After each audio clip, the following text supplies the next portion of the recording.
Енді маги кубиктарын сатып алмасаңыз болады. Ол зиян денсаулыққа. Одан да табиғи тағамдардан үйде жасайық.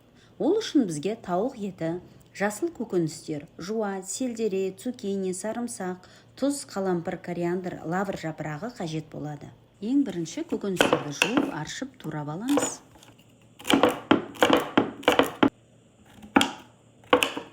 Термомикске пастаның екі түрі енгізілген, соның куриная бульонная пастаны тауып аламыз.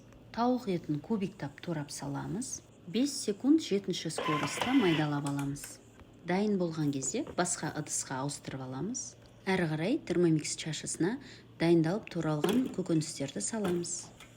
Жуа, кабачок, сарымсақ, сельдерей, ақжелкен, аскөк. 10 секунд 5-ші скоростта майдалап аламыз. Лопаткамен чашының қабырғасына көкөністерді төмен қарай түсіріп аламыз. Дәмдеуіштер қосамыз.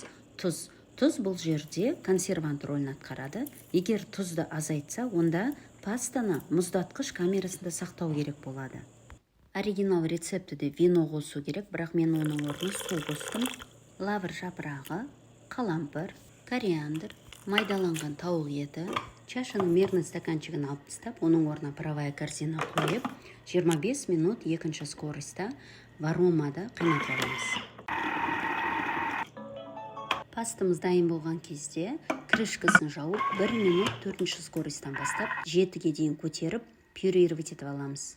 Енді дайын болды. Пастаның суығанын күтіп, басқа герметикалық ыдысқа құйып аламыз. Тоңазытқышта 3 айға дейін сақтауға болады. Ас болсын.